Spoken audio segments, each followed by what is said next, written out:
Well, I think we're going to get started here. They closed one side of the doors, which I think is an indication to get people in and take your seats.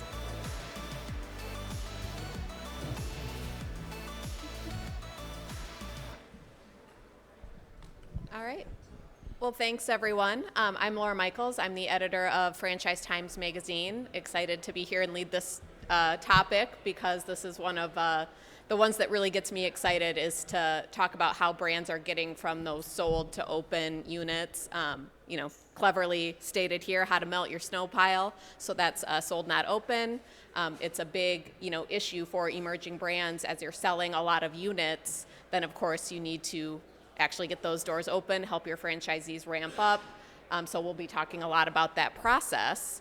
And I'm excited for the mix of perspectives on my panel. So we've got folks here in food, in health, in personal services, in home services. And so we'll get a nice range of perspectives here. And I'll just ask each of my panelists to briefly introduce themselves, just share a little bit about your concept, your unit count number, and then we'll dive into some questions.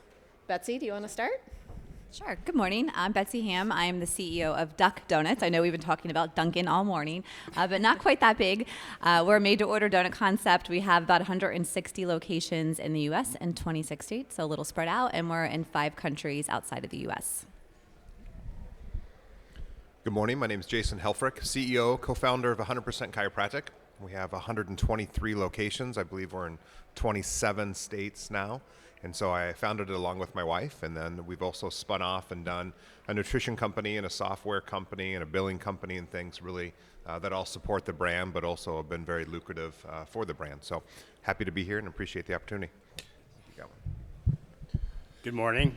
I'm Neil Courtney, CEO of Cookie Cutters Haircuts for Kids. I've been in franchising 25 years. The coolest thing this morning, Sid Feltenstein was on the panel. And I was the CEO of Famous Brands in the International and had the privilege of working for Sid directly for 2 years, which was amazing. In my current role, we have 130 locations throughout the U.S. We started with 24 back in 2014, and by 2018 we had over 100, and a lot of sold, not open, which has created an interesting dynamic, especially through COVID. So. That's me. Good morning. Sharing the mics. Yeah. Good morning. My name is Jim Crinity. I'm CEO of Zoom Drain. We are a cleaning, inspection, and repair home service business, pretty much anything related to clogged drains. And we have approximately 180 sold territories. Those are operated by close to 70 individual locations. Beautiful. All right. Well, to sort of kick off, my questions and just give the audience, a perspective of, how these different brands and leaders think about the healthy sold to open ratio. I'd love it if you each could just talk a little bit about in your system, what does that ratio look like and why does that make sense for your brand? Betsy, I marked you to start first if you wouldn't mind. Yeah. Ours is really driven on what we are budgeting or projecting for the next year for what we want to open. So this year, next year, last year, we're right around opening 45 to 50 locations a year. So we want to make sure what's in our pipeline is enough then to be able to hit that budget number the next year. So that's really what ours is driven on. Most of our deals are 2-3 shop deals. Right now, we're not selling, 10 or 20 shop deals. So we're able to kind of keep that ratio pretty low, but feel really strong about, or have a really strong pipeline that we feel confident about that we'll be able to hit that next year goal of opening 50 locations. Okay, awesome. Yeah, likewise for us, we sell a lot of single 3-pack, maybe even a 5-pack here and there. So to be honest, it's not a super important ratio that we follow. I know 16 to 25% is something. I think it's so much more based on the quality that you have in the pipeline. If you're selling 10 and 50 and all these packs and stuff, and you have people that have 1 open and 49 yet to go, I think that's of risk a little bit. We more focus on who's in that pipeline. So if it's a 5-pack of investors, are they sitting on millions? Do they have the resources to really build and open on time? If so, that is not something that concerns us. If it's a lot of single operators, they're going to be passionate about that single office. So I can't say it's a number. I think it's a great point. You want to have enough to support your growth goals. That's a fairly obvious thing, but it's not something that we really panic about yet. I guess it hasn't been an issue or a challenge for us to date. I think Jason made some great points. I have two very unique perspectives on this. I think 10 years ago, answering this question, selling in multi-unit and getting stores on the board were very important. And we started down the FSO and broker pack, and obviously brokers want to sell more than less. And we got to the point where we had 320 units sold and 40 open. And at that ratio, it becomes a bit of a problem, and especially when you analyze the quality of the people that are in that pipeline and the experience that they have. A lot of our franchisees that signed on for these multi-unit didn't have a lot of experience in business, weren't the big investor type, and really looking back, they probably had no business in investing in 3 to 5 locations. And fast forwarding to today, under the guise of responsible franchising, my perspective has changed. I think if you have individuals that have no business experience in franchising, have never been an entrepreneur, are coming at this from a semi-absentee model perspective, I think that falls under one category of let's sell them one unit, let's get them profitable, and then let's explore growing organically and getting the second and third, versus overloading them and having them pay up front, say $100,000 for territories that you're not even sure if they're going to be able to be profitable on one. And you'd rather them reallocate those resources to making store number 1 profitable by investing in marketing or having the working capital to sustain the build in the first 6 months. Because a lot of these people that haven't been in business before, it's kind of a field of dreams. They think they open the doors day one and they're going to be making money, and that's not the case. So I think if you get those multi-unit people that have the money, have the experience, buy the territories. But I think under the guise of responsible franchising, that sales not open number doesn't mean anything. I think from a franchisor perspective, it's getting those stores open and profitable and driving unit economics at the franchisee level. Yep, definitely. Jim? So in home service, it's a little different, obviously, than physical locations. But over the last 30 months, we've awarded about 2. Like our budget is between 2 and 3 new locations every month, and we've been pretty consistent about opening those locations. So we open 2 or 3 every month. And our backlog really has not been, too bad. It takes an average between 3 and 6 months to get a location open. In the home service, so we're selling a single location and then multiple territories. So we have one operator that may operate in 3 to 5 territories. And, in home service, you really need to think about the service trucks are almost like stores. And that's how we look at it. So if we have someone that has 3 territories, they can still grow to 10, a dozen service trucks just in those 3 territories. So that's how we think about it. Yep, wonderful. And again, the different perspectives here and the different types of business lines, I think, are really important and hopefully hit on, some of the different franchisors that are in the audience here. And Neil, to your point, and we'll talk a little bit more later about the role of multi-unit sales as part of this equation, but understanding, who you're selling to and having that, franchisee characteristics, in mind when you're going to market. Is maybe where a lot of you are at now, as you're selling to your first handful of franchisees, making sure that you're, of course, selecting the ones that are the right fit to your system. That's a whole other session. But I wanted to, turn then to this idea of market planning and how you approach selling into a new territory, or just understanding how your brand, is prepared to enter a new market. And Jason, I'd love to maybe have you take this one because I know the rigor around the process has changed a little bit, just as you brought in, whether it's a chiropractor who's an owner versus an investor who's an owner, and how you sort of determine the market planning around that. Yeah, ours has evolved quite a bit. When we first started, we were a company that was built by chiropractors for chiropractors, and so it was very focused on graduates or young docs that maybe have been associates in other offices, and it was really the question was, where do you want to open? You can't really dictate where someone's going to go. A lot of them want to go home to where they came from, or they have different reasons. Their spouse may have a career somewhere. So we were fine going anywhere, and we would do a unit here, and we would have one in Southern California and one in Atlanta, and then New Jersey and Florida and all over the place.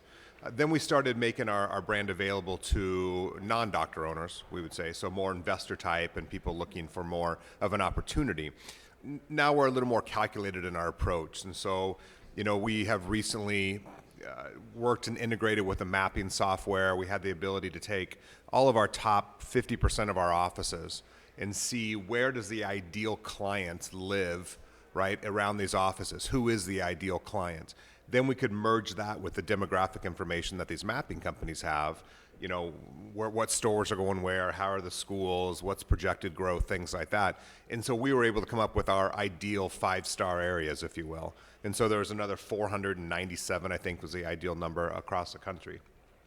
Not that they're the end-all be-all, because it was very interesting because we could take a look backwards and see, well, now let's plug our best practices in and see if they fit into the area that would be our ideal practice. And in many cases, they didn't. So we know that a doctor can overcome, which is no surprise. Management can overcome just about anything, and they can win over any area. But it does make it much easier. So now we're attacking that a little more strategic approach of attacking where those 5-star areas are and selling those as, hey, we just discovered these 500 areas across the country. Come and get them. Right, definitely. And I'll let then whoever else would like to jump in. I'm a big data guy, and what we try to do is look at the key performance drivers of, say, our top 20 stores, and as we enter new markets, using that data to dictate where we should go, and then finding the right partners. Ty's in the room here today. Finding the right partners that have great analytical tools, utilizing AI to really identify and to come up with that finite area of where we want to expand, whether it be a new market or an existing market. But I think the data should dictate, and those key success factors of existing locations, you should try and mirror as much as possible. And then of course, the operator. Yeah. Yep. The operator, and understanding too then, where I want to maybe direct the conversation a little bit is, as you're planning for that market, understanding, okay, how are you as the franchisor going to support once you've sold in that market? What does the support and that ramp up period look like? Any comments there from anyone? I'll jump in. I think you're just kind of touching on the business owner, and you and I talked about this on one of our calls. It really is critical. I think you can analyze the crap out of stuff, but the bottom line is that a really good owner is going to defy the odds, sometimes, and that's really the most important thing. I remember being in maybe perhaps some of your seats, a couple years ago, and a lot of the panelists would say, slow down, pick the best people, and it's like, yeah, we just want to grow fast.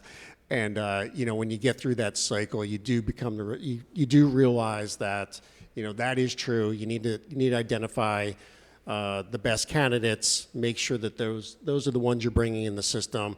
It's not a guarantee.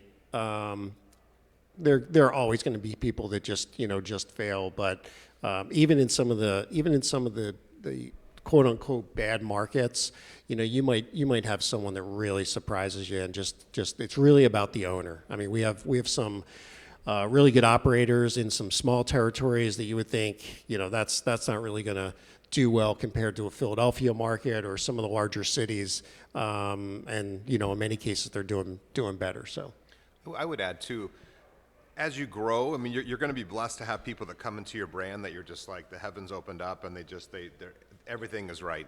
They're an example of everything you've dreamed of and built. Unfortunately, you're going to have people that sneak in because you let them, or they found their way in the door, and you're going to have those people too. I think what really identifies a successful franchise brand is, can you take that average owner and make them profitable? And so you can make the extraordinary owner unbelievable. There's some people I don't think you can do anything with. You'll try, and they'll take a majority of your time and that whole thing. But can you take just the average person that isn't extraordinary, and if you can make them profitable and make them have a viable brand, I think it really speaks volumes for the systems and the brand that you've built. Betsy, I'd love to get your perspective, and this came up in our prep call, just in terms of the pressure to want to expand to new markets, and sort of how you addressed that desire and need to grow the system with doing it in an intentional manner and leveraging the brand recognition as you work your way outward. Yeah, so I think like many emerging brands, when we first started franchising, people who knew Duck Donuts from the Outer Banks loved it. So they had this passion and this enthusiasm for the brand, and they'd come to the office for Discovery Day, and they give you their brand story. And to be honest, we sold to people we shouldn't have sold to, and it might have been because they didn't have the experience or the understanding, but you thought because they loved the brand, everything would be okay for sure. So, and we didn't have the data that we have now, of course, 10 years later. So it was really just having to take a step back and be more disciplined on not only who you're partnering with, but what kind of support. And then, of course, from our perspective, if you're adding or you're opening one shop in the middle of Kansas City, there's a lot of issues from a brand awareness standpoint and trying to build that market with one little lone shop in a big market, supply chain issues. There's just a lot of struggles for we had because of the way that we grew initially. So it was really just taking a step back and being more intentional of, okay, now we have more data, now we know what works, now we know what kind of franchisee we're looking for, and then trying to build from there. Now, obviously, we still have a lot of backfilling to do. I said we have we're in 26 states, which is a lot for the number of locations we have. But it is really being more intentional and disciplined in where you're focused. And we never even spent advertising dollars to sell franchises until we had over 100 locations. So it was just very organic, and I think we learned a lot about just being more intentional, being more strategic, and being disciplined to say no, which is hard when you're trying to grow. Yeah, there's a difference between marketing for a franchise sales purpose and marketing for a consumer, customer development purpose. And so understanding where you're at in that stage and how you're spending that money is, of course, important, and how your ad fund is set up and what you can spend that money on. And Neil, I want to turn to you maybe to kick this one off, because you mentioned kind of early on, working with brokers or third-party sellers. And so I'd love to get your thoughts, and then everyone else's, on how you balance the role of those third-party franchise sales organizations with what you're doing internally on franchise development. Yeah, I think it's now what we're trying to do is reset the bar, because there's a bit of a disconnect on our overall strategy versus what's optimal for the brokers. I credit our strategy 10 years ago with really exclusively going to brokers as to why we expanded as quickly as we did. I think now, as you learn more and get more information, as was alluded to today, you pivot and you try to optimize the level of the operator, which I think is the key component of all this. Bad operators can destroy an entire system. So I think today, where there has to be a bit of a balance, and I think with FSOs and brokers in general, they're incentivized to really sell in that multi-unit. And, for someone like me now that is very focused on that single unit, unless you have that experience in the capital, there's a disconnect, because a lot of the brokers will automatically discount you if you're not willing to go down that multi-unit path, because the commissions just aren't there. So I think there has to be some sort of right sizing to make sure that the right brands and the right people are being matched together, and have the finances kind of removed from the equation, because if those decisions at the core are being made, then the finance will come, right, and probably be exponentially bigger. So I think right now there's a bit of a disconnect between, strategies of some of us that are emerging and re-emerging and trying to grow, versus the expectations and the desires and strategies of the brokers and the FSOs. So, I think it's very much driven by individual strategy and what you're trying to do from a growth perspective. Definitely. Do others want to, Jim? So about 2.5 years ago, we made a conscious decision to hire a outside FSO, franchise sales organization, versus stand up one internally. And, to Neil's point, what comes with that is, multiple territories, multiple units. Brokers want the higher commission, type deals. And, I think it's easy for brands to kind of get caught up in that, and you really have to be the guardian of your brand. And you'll get tougher as you grow. I mean, it's just, it's easy for people to, say, well, hey, make sure you're super selective, and it's hard to do at the beginning, and so you're going to make some mistakes early on.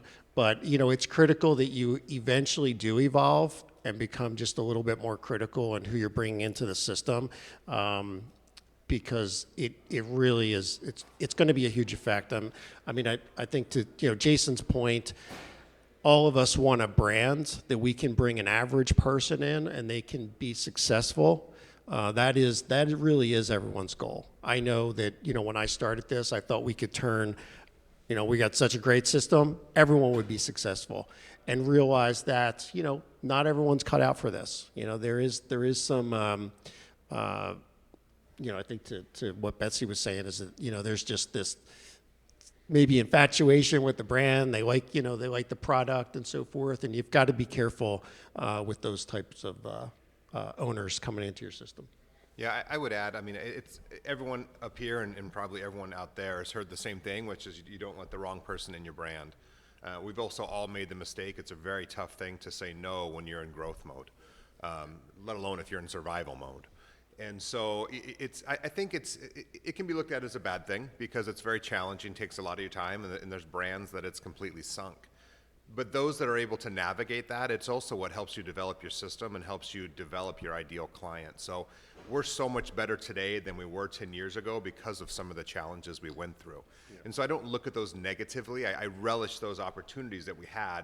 And believe me, there are mornings that I didn't relish it. But at the same time, looking back in the rearview mirror, I'm thankful for what they brought us, the challenges that they brought to the table, because it changes your FTD. It changes the way you enforce penalties and different things like that, because you start to realize that you can't make exceptions. And if you have 50 different people and 50 different things going on, it becomes a mess. And so, I think even if you have let some of the wrong people in, turn them around. If you can't turn them around, learn from them and don't do it again. But I think it's not always a negative thing, some of the challenges that you have to go through in business and in life, I think. I'll just add, we don't use brokers. We never have. And I think that usually surprises people. In the beginning, we didn't need brokers, I guess you could say. And then the time where we did talk about it, it was on the table. We decided to invest in our own internal structure. So we have and I'm so glad we did now in hindsight, we have a really solid development team, and we do everything in-house. And of course we use outside assistance for real estate and all that. But we just made the strategic decision a few years ago to not use brokers, and so far it's been good. No disrespect to any brokers. I know there's plenty of good ones. They definitely have their place in a brand's growth cycle, and they can be really impactful and really beneficial, but you need to use them appropriately and understand how the franchisees that they're bringing to you, ultimately it's up to you as the franchisor to approve those people. So it comes down to who you're letting into your system, and a lot of talk can go a long way up to a certain point in the sales process. But again, being intentional about who you're actually signing with, that comes back to you as the franchisor. On the topic of selling multi-packs, and Betsy, I'll start with you maybe, because you had said that selling 10, 20 units is just not something that Duck Donuts does. So if you could start off with just explaining your thinking behind how many units are sold at a time and why, and then I'll kind of have everyone also address that. Yeah, so I would say an average, and especially in the last year or two, it's usually 2 locations, 3 locations. When we first started out, it was really that one location because we were just really attracting that mom and pop franchisee. So I think that 2 to 3, 5 makes sense. The franchisee has to be involved in our business. This is not like an absentee owner situation. So we did actually sell one 10-pack last year. However, it's to a very sophisticated franchisee who owns a bunch of locations and other brands. So we were comfortable with that. But somebody really have to come in with that other experience of adding another brand to their portfolio for us to be comfortable with selling a larger deal. So that 2 to 3 really is what we tend to see the most of and have success for. We have a unique model in that we have really two different polar opposite ideal clients. And so, when we're looking for a chiropractor, they're not going to come out of school. They're 400,000 in student loan debt with a lot of passion, ready to open a business. They're not looking for a 3 or 5 pack. Many of them just want to open one, and that's their dream. And so that's a very different client that we don't even pursue multi-packs unless they prove they're successful and down the road, and then of course we do. On the other side, we kind of attacked it, and this is a lesson learned. We attacked it the same way on the non-doctor owner. And I think we brought in some people that we've learned some lessons on. And so we've kind of modified our strategy on the non-doctor side to bigger groups that want to come in, and they may have 10 different brands and they want to open 10, and they have plenty of resources and money and backing to do that. I think that allows us to really achieve what we want to do on that end. But at the same time, we're never going to lose what made us who we are, which is the individual chiropractor that comes in and opens an office, because we were built on that, and that's still majority of our company is that group. So from my perspective, it was interesting because we sold a lot of our units between 2015 and 2018. And I think our average was about 3.3 to 3.4 units per franchisee. And they were to open a unit a year. I mean, that's pretty typical. So for a 4-pack, you'd have 4 years to open. And then this thing called COVID hit, and it disrupted development. And, it turns out that, I think I have 2 franchisees out of 75 that I signed up that actually met their multi-unit agreement. And that led to a lot of very difficult conversations, having to call up and say, hey, I'm sorry, but your territory's expired and we're taking it back out to market. And that's even with extending through, the COVID period. So, I think, again, it depends a lot on the market, the vertical in which you're competing in. I'm very much pro unit economics now and just driving unit profitability and trying to get as many franchisees in your system profitable as quickly as possible. But I don't know any concepts that have fulfilled that sales not open number. I've helped another brand in a very hot category over the last couple years. And if anyone was around for the yogurt craze back in the early 2010 to 2012, that pendulum swung, and man, that category got hot and sold like crazy, and then it swung the other way. Well, there's been another category over the past couple years that category went fast, and there was a concept that grew faster than any other QSR in history to 1,000 units, and then there were all these other brands in the same category opening up and selling in 4 and 5 packs. And in the last 12 months, that category is cratered, and profitability on a unit basis is tough. The break-evens are so high. And I can tell you that brand that I've been helping, every single multi-unit deal that they sold, that franchisee has been on the phone asking for their money back. So it creates a very difficult dynamic. So it's just being prepared for those phone calls, and they're not easy, and it's a distraction. So, but again, so dependent on the vertical in which you compete. I'll be quick. I think on the home service, it is a little different. So we do, we sell the territory.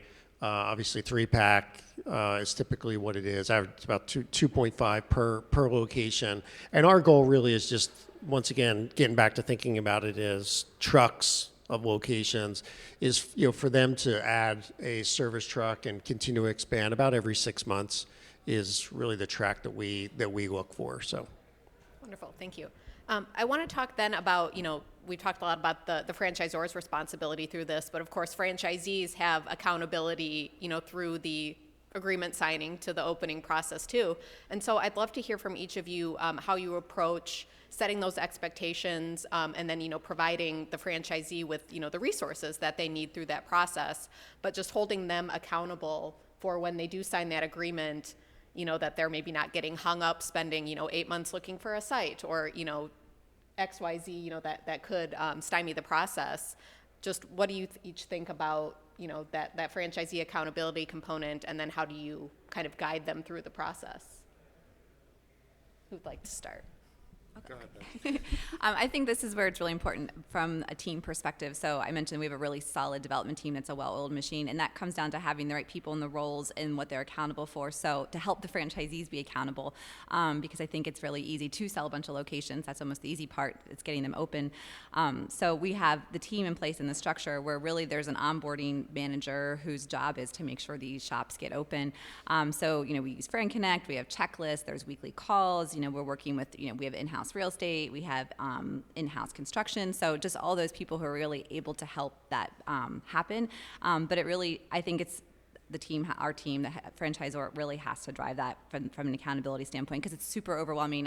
There's like 300 things on that checklist that need to happen before a shop opens, so I'm really holding their hand through that and making them accountable, because they need to show up to the weekly calls, they need to get things done on the checklist. But I think it really comes down to the structure and the people on the franchisor side to ensure they're set up for success. Yep. Yeah, and so we use Monday.com project management, and the entire onboarding process is built into that.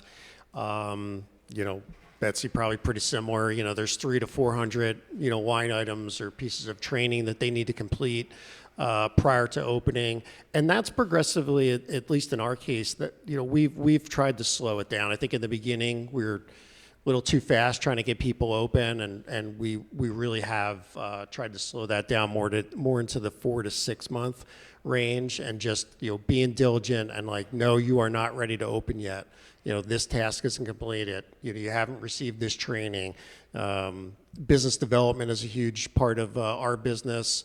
You haven't signed up so many referral contractors into our program yet, so you can't open. So just being a little more strict, early on, was important for us.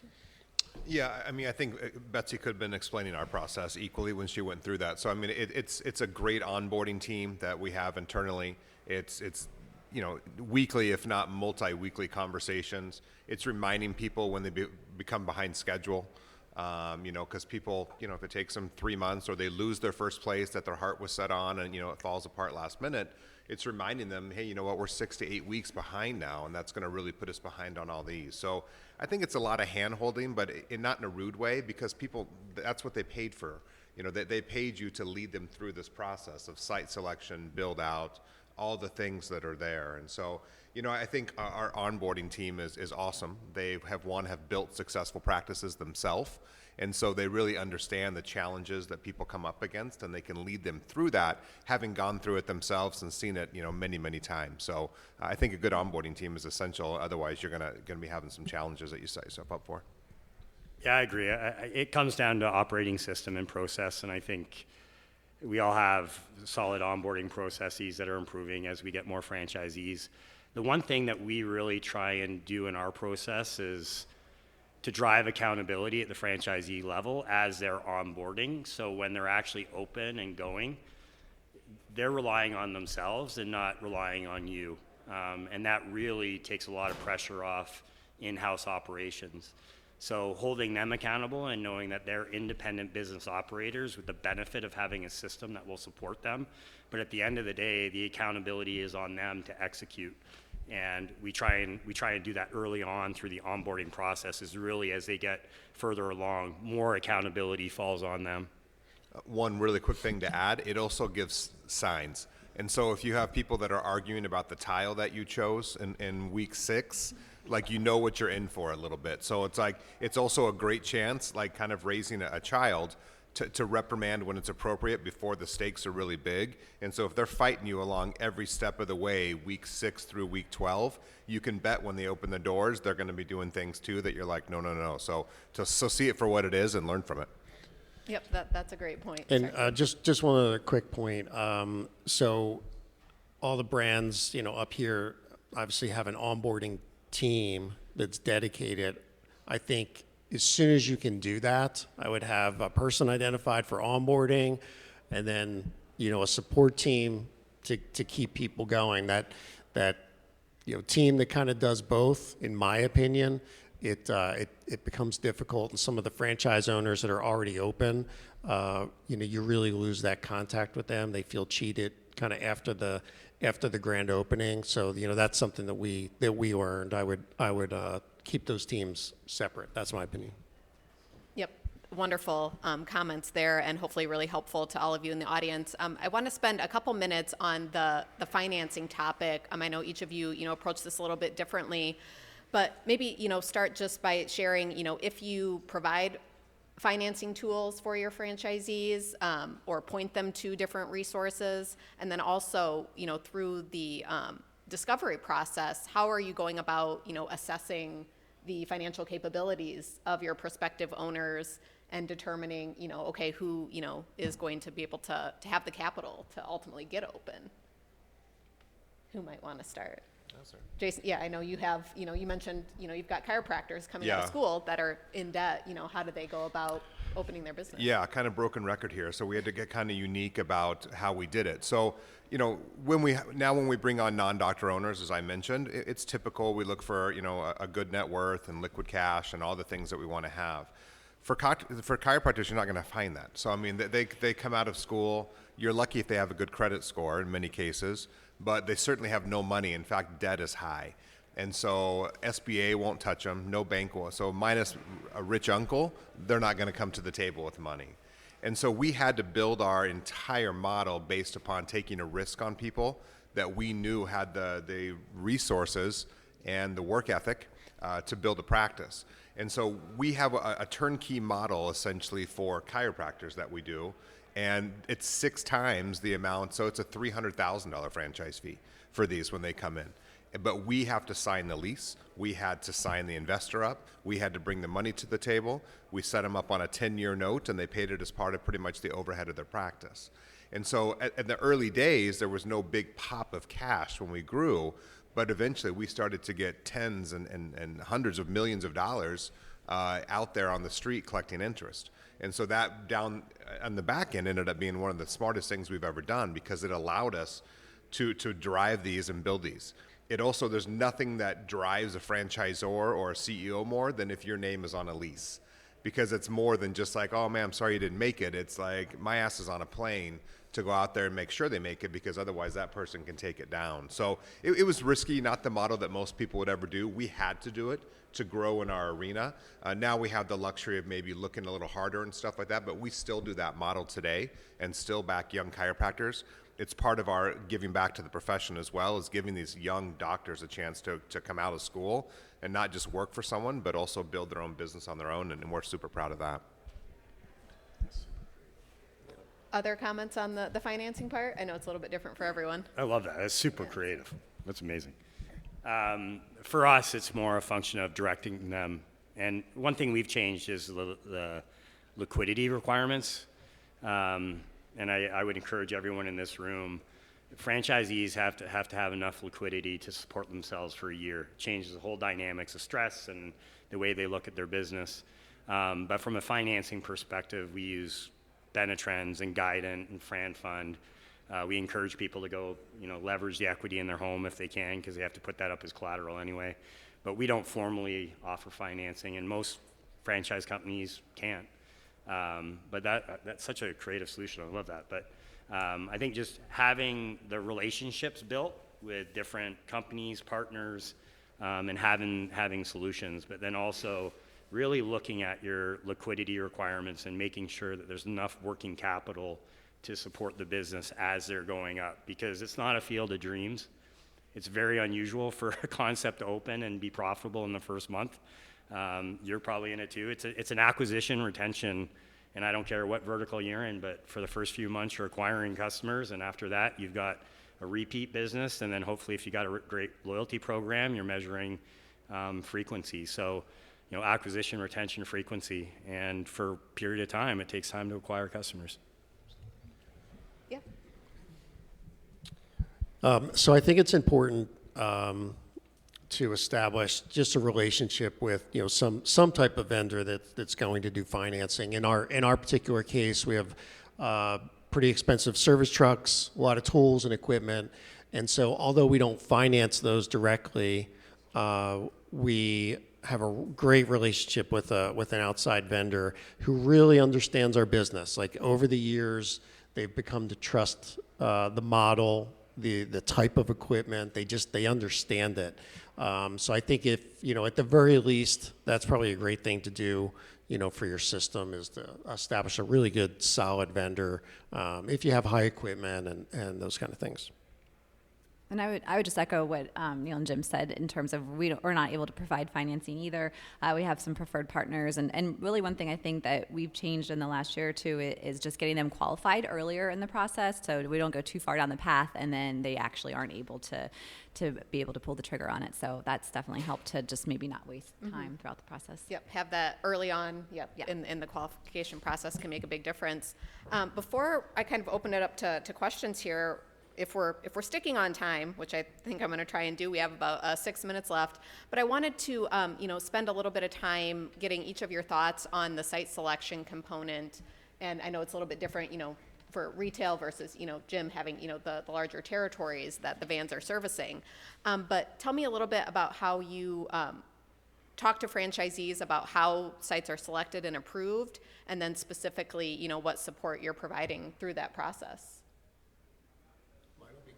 Yeah. So mine's pretty quick. We really don't need a full build out or anything like that. We just need about a 1,500 square foot building, in a one of my biggest criteria is I want it close to the business owner's home, so they have no excuse not to show up in the morning and look service technicians in the eye. So I want it, I don't want it an hour away from their home. I think that's more important. But because we're a mobile business and the service trucks can obviously traverse the entire territory, it's not so critical for us to have it, in a demographic rich area. I think for us, just real quick, the real estate market in today's world versus 10 years ago, it's insane. Rents are double what they were 10 years ago. Occupancies are high. It's highly competitive. So I think site selection is so important. And if you don't have an internal team, finding the right partners in the right markets that have the solid relationships, but making sure that you're setting your franchisees and yourselves up to succeed, and making sure that the occupancy costs that your franchisees are signing up for are in line with the unit economics with the concept is so important. There's two things that will kill a business faster than anything, and it's over leverage, borrowing way too much against what the business can generate. Broken balance sheet equals a broken business. And then secondarily, overburdening the P&L with high occupancy costs. If you get up into the 20-25%, it's going to be real tough for that business to make money long term. So just be really aware of that. That's one area I think we definitely have tightened up through the years for a good reason. I think in the beginning we would let franchisees use their brother who was a realtor, or just somebody local. So now we have in-house somebody who focuses on real estate, and then they're working with a national broker. So everyone's required to use that. Of course, we're approving sites, but that really made a big difference is making sure we had the right tools that were able to help internal as well as using that national broker to find the right location.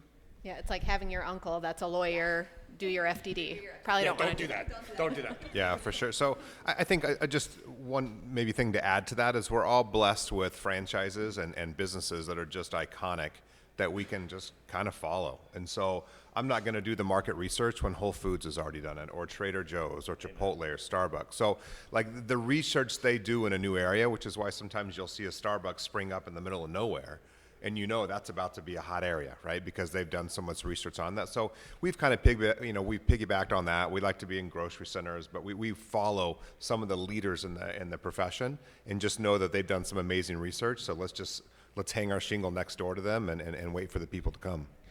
Beautiful. Well, I wanted to open it up. If people do have questions, please raise your hand. Otherwise, I have a couple more to get through here as well. But we'll take just a minute if anyone has a question they'd like to pose. Yeah. Thanks so much for sharing. And Brad Stevens. And actually, this is precisely what we got in this industry. So I'm an offshore staffing company in the Philippines. We specifically are targeting around accelerating launch and support. And so when you look at the training points that some brands have worked with in terms of seeing what their specific issues are with this onboarding team, like what are the biggest choke points that you see as far as that delayed launch process, right? You got everything from hiring people, getting system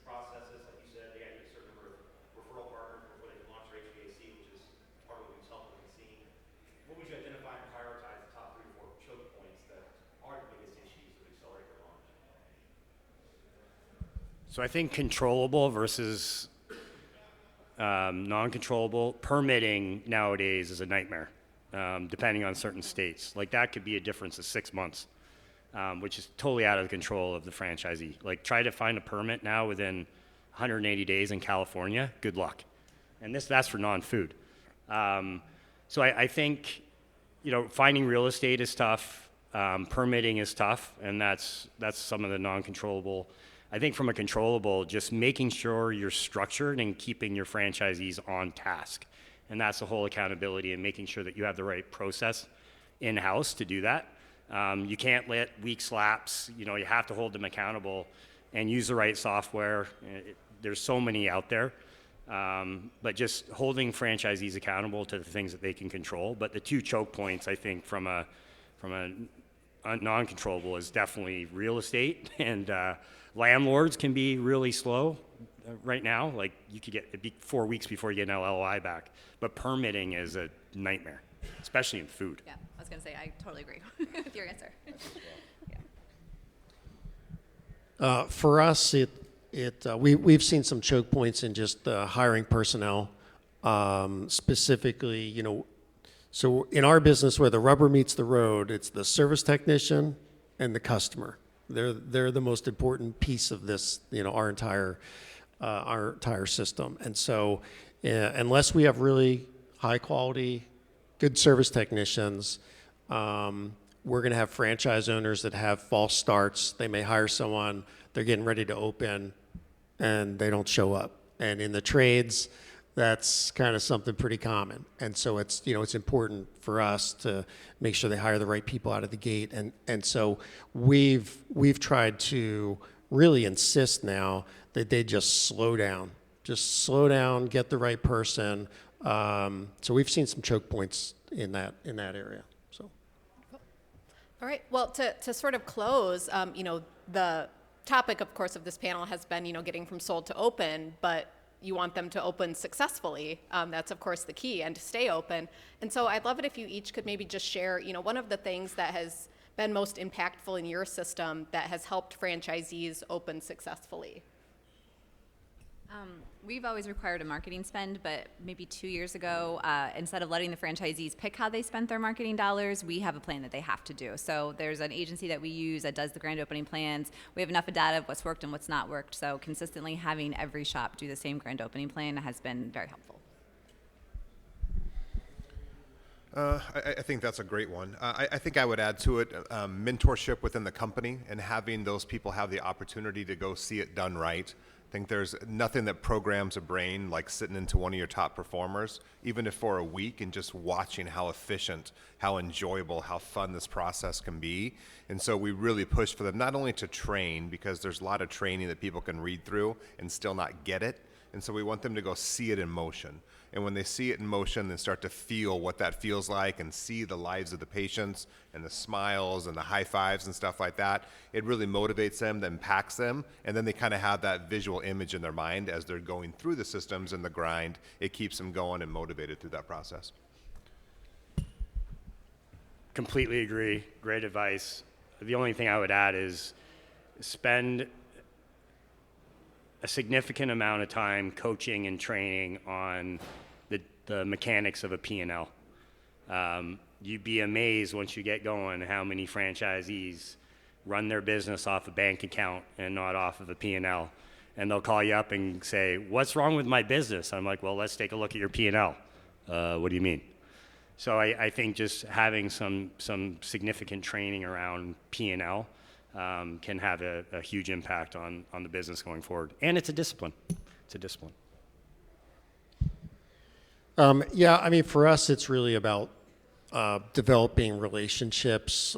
We do a lot of work for other contractors, property facility managers, restaurants, and hotels, hospitals, and it's important for our franchise owners to get out and make those relationships. And so we're really trying to force them at the beginning. If they're not comfortable, we're doing role plays and making phone calls and doing all that stuff ahead of time so that when they do get out there. So I would say just, identify what are those critical things and just double down on it, at the beginning and make sure they're really trained on those things. So. Fantastic. All right. Well, with that, I think lunch is next. So thank you all for joining us, and thanks to our panel. Really appreciate it.